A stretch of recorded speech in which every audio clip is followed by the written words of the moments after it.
Denver, Colorado. July 7th, 2022.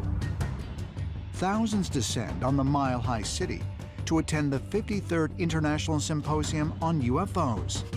We had a similar case out of South Carolina last year. At this annual conference, researchers from around the world gather to share and examine the latest developments in the study of UFOs. One resident claimed to have compiled a list of 110 persons who had witnessed flying objects out of the small town of only 2,000.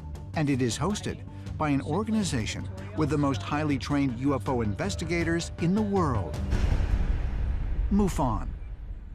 MUFON is the acronym for the Mutual UFO Network. It's the largest UFO investigation organization in the world. And its mission statement is the scientific study of UFOs for the benefit of mankind. MUFON is an all-volunteer organization that's grown to well over 4,000 members worldwide of field investigators and people that want to participate in the quest for the truth. At the core of MUFON is an investigative body that exists to go out and investigate sightings that are worthy of investigation and compile our database.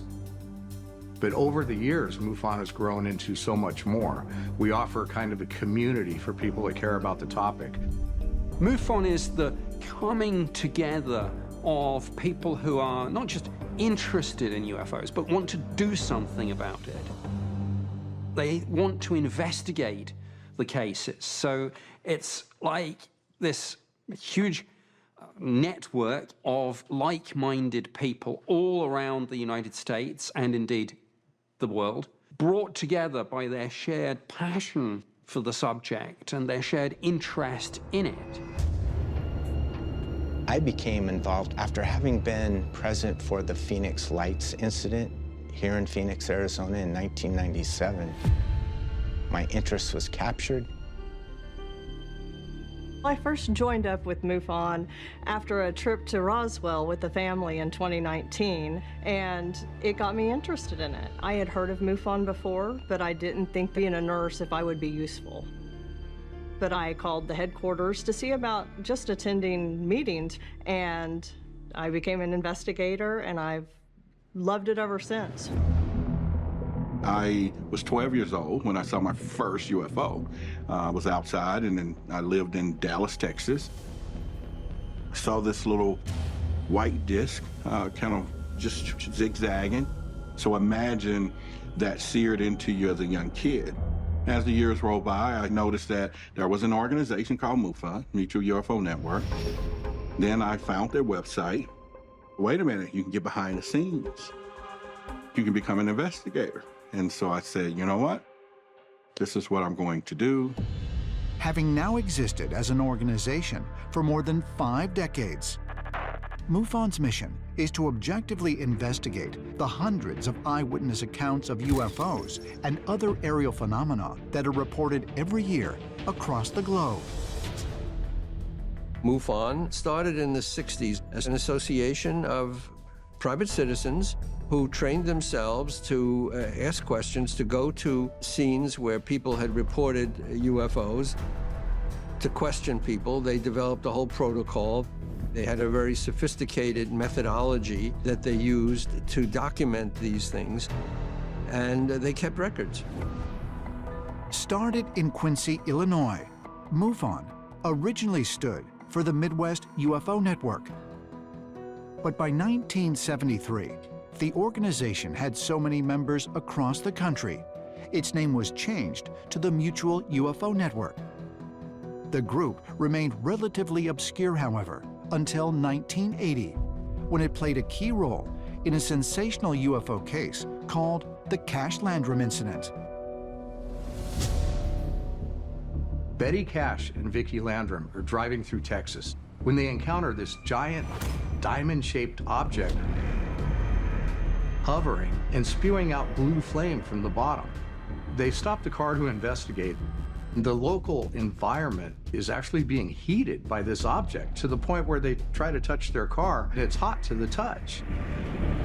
And then what happens is they notice that there's an army of helicopters, Chinook helicopters, seeming to escort this object.